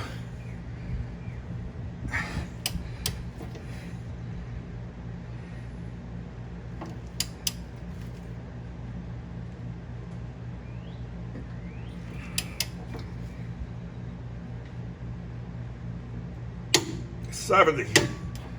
60, I mean. 60 you did. I could go to 90 if I wanted. I don't think I want to. Now, see if I can find where the little castle hole is. I found it. I see it over here too. Okay, I've got a long way to go to get this to line up. Actually, it looks like it lines up over here. It's not lined up. It's off a little bit at my end.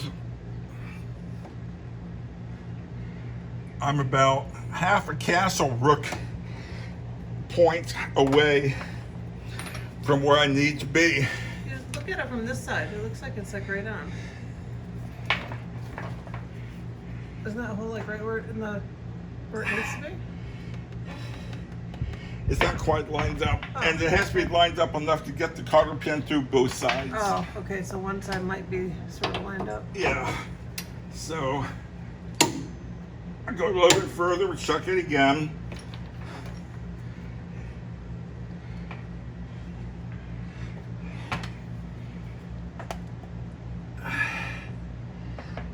You know, that hole might be off center also. I would be surprised. This is a high quality moved part.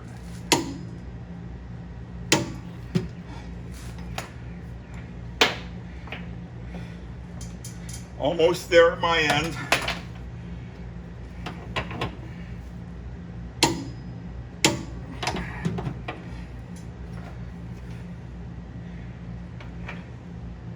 Almost.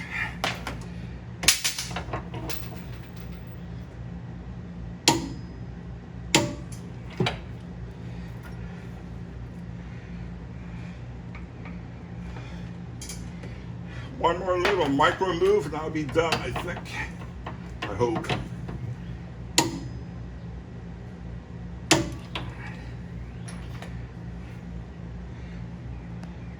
Okay, at my end, it's lined up over here. It looks like it might be covered. Huh. No. Interesting. How do you I'll do see that? if I can get at least part of this through. If I can, I might have to cut a small leg and have only one leg come through. It's okay, it'll still work for what it's designed to do. But I'm a little surprised. I've not ever seen that happen before.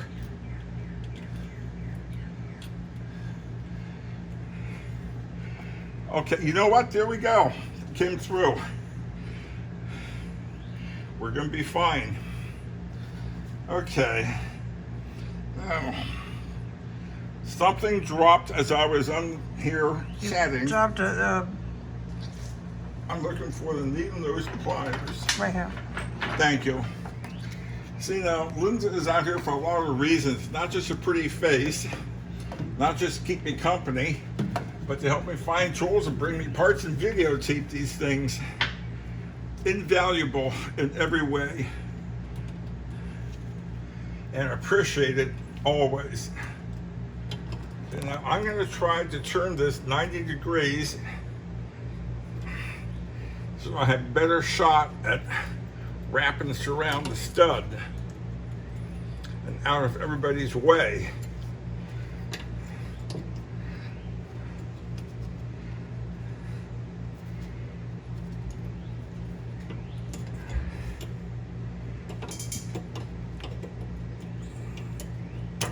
Okay, that one's done.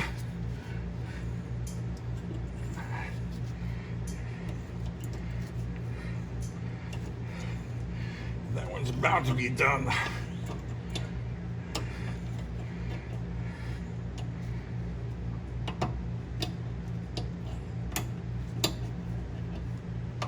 There. Okay, that one's done. Now to do the same thing to the lower stud nut.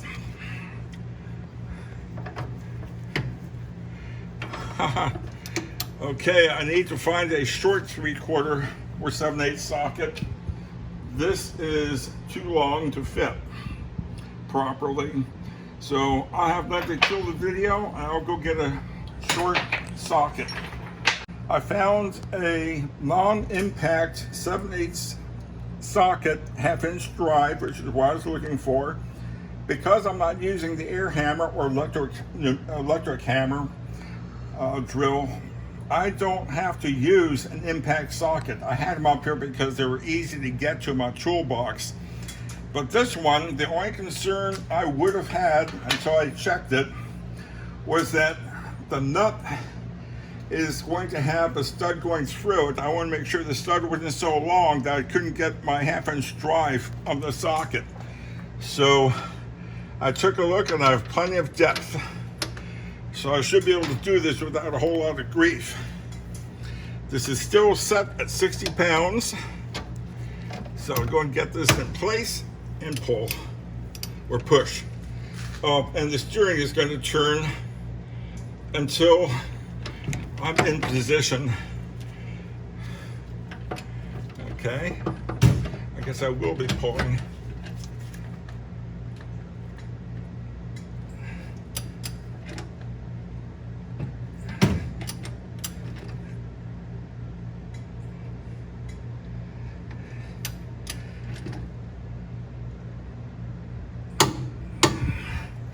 Okay, now I'll take a look at the hole for the cotter key and see where it's coming in. I'm just barely past it. I could probably put it through there and be okay. Technically, I should keep tightening this until such time as the hole lines up with the castle nut. So I'm going to set this to the maximum 90 pounds. So I don't go past that. $80.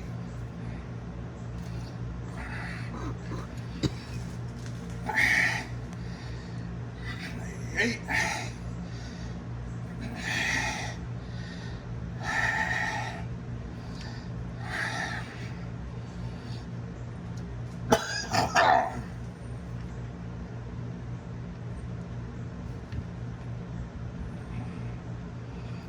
There's 90. So if I go past 90 pounds, I'll back this off instead of tightening it, because I don't want to over tighten these studs either. It can cause a problem all its own.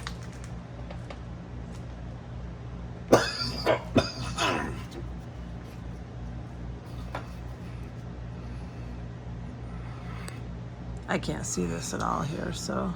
I can. Okay.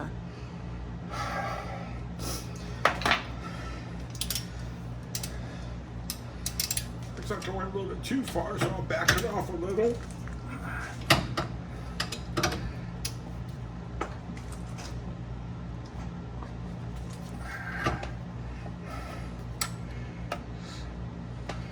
Almost there.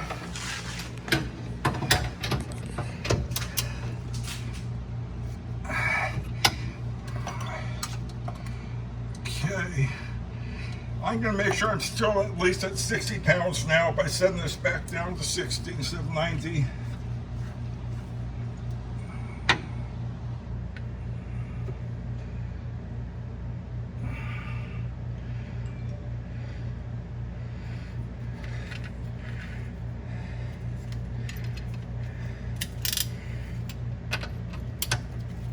Nope.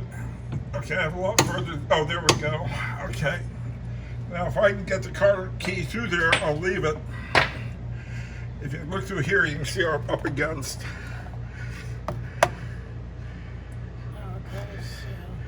You know what? I won't be able to get through that. I'll set this back to 90 and I'll crank it back down again.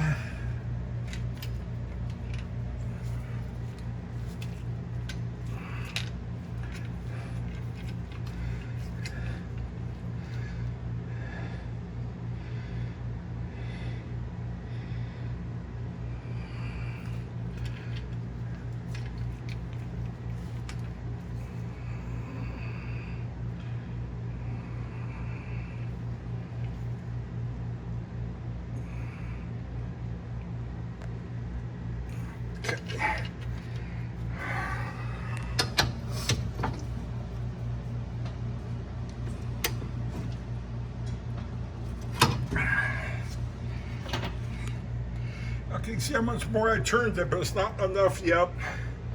So I keep going.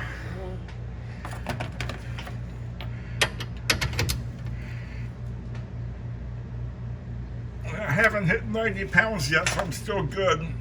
Oh, good. I went just a little bit past this, so I can go back the other way. I might be able to get the car to keep through that, in fact.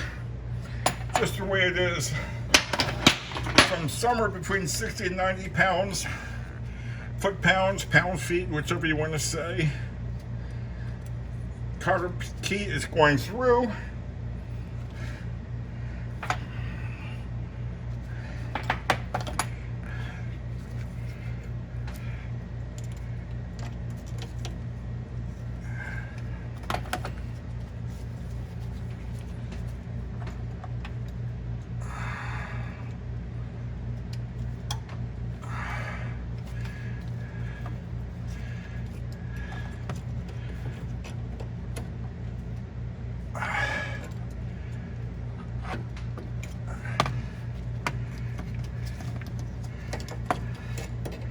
Now to get these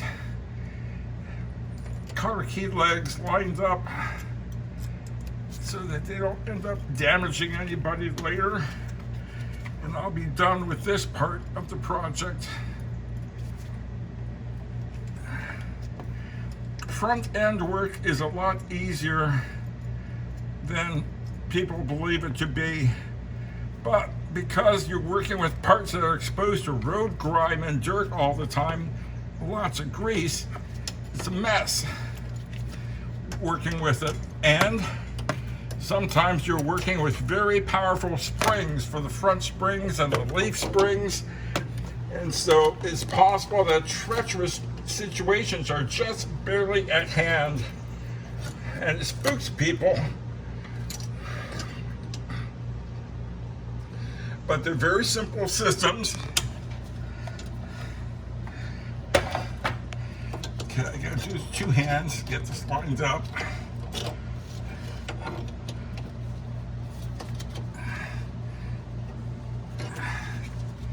Almost there. Okay, take a look and you see the cotter pin is through. The one leg is down below, wrapped, the other one's up above and wrapped. So we've gotten this all put together the way it needs to be. And now I can start focusing on putting the rotor in place, and then we start putting the brake pieces for the caliper and pads and all the anti-rattle clips and everything together. Before I put the rotor in place, I need to put this rotor splash shield in place. Now, I know I covered this a little bit the other day, but I'm going to cover it again.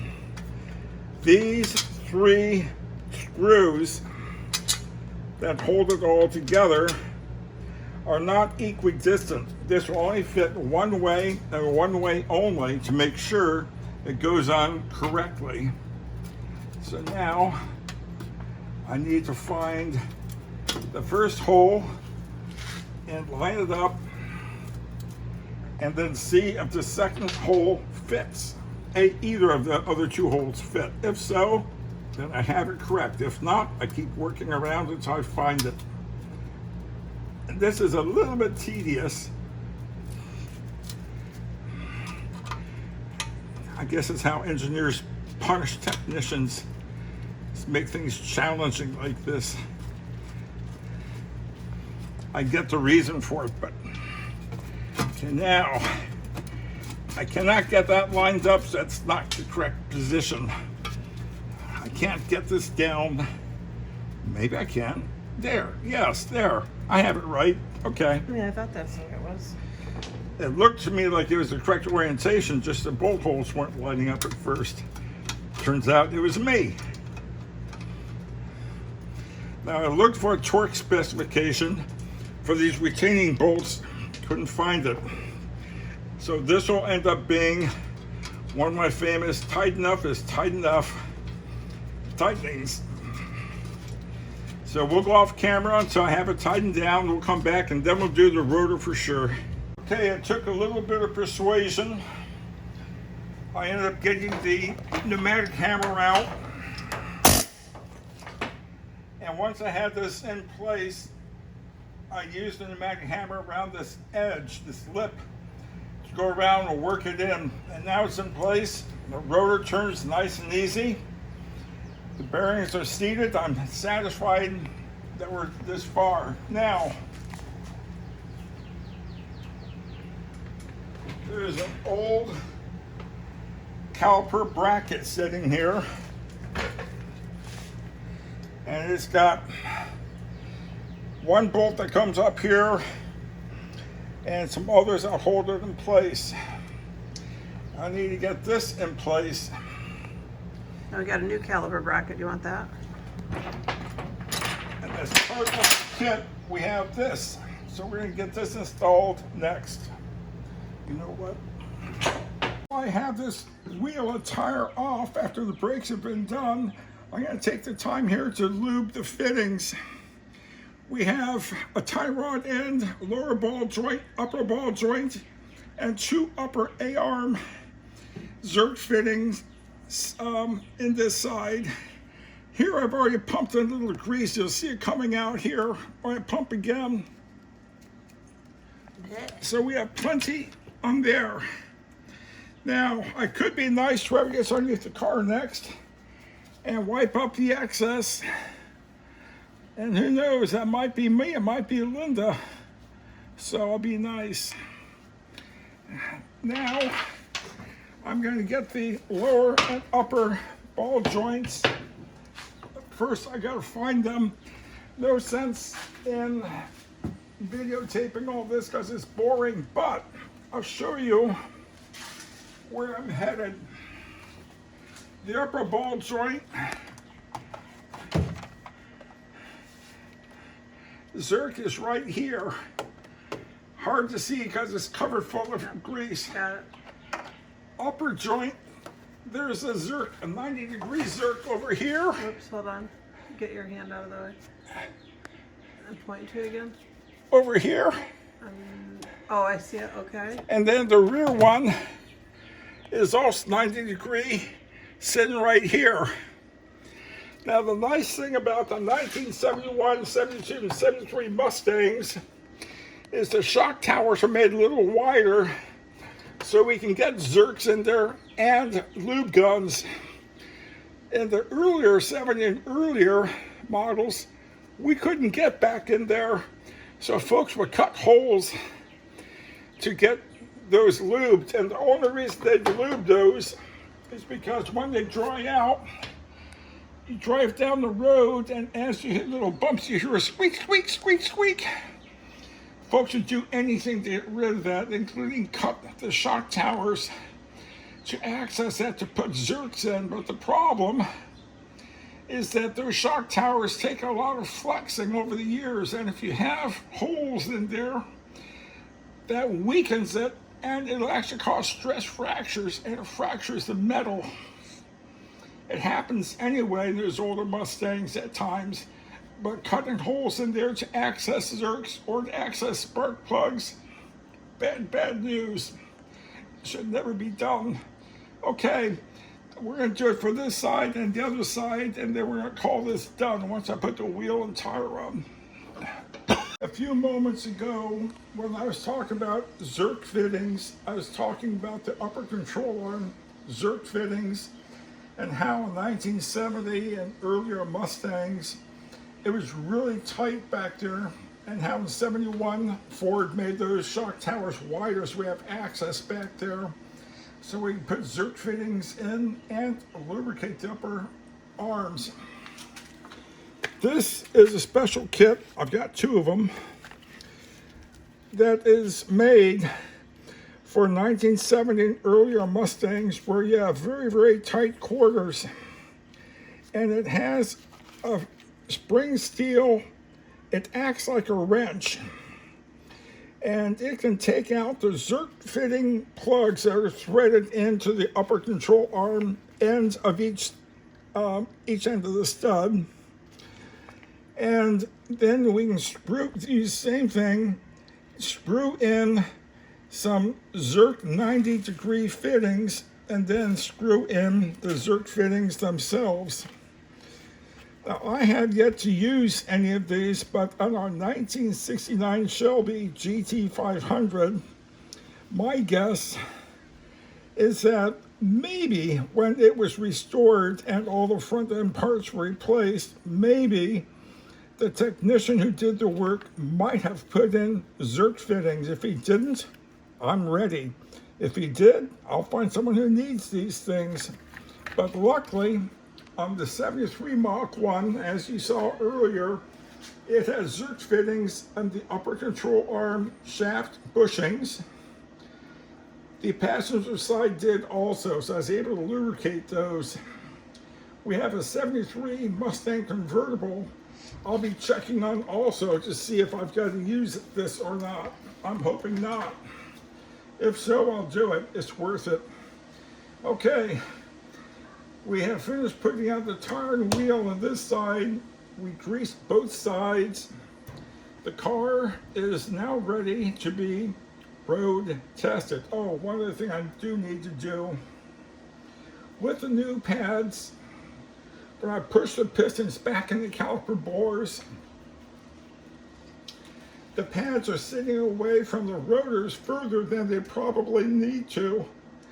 So what I need to do is get in the car and press the brake pedal down about a quarter way, not to the floor. Quarter way, let up, quarter way, let up, quarter way, let up until it feels firm. That's not bleeding the brakes. I did nothing to introduce air into the hydraulic system. I kept everything closed.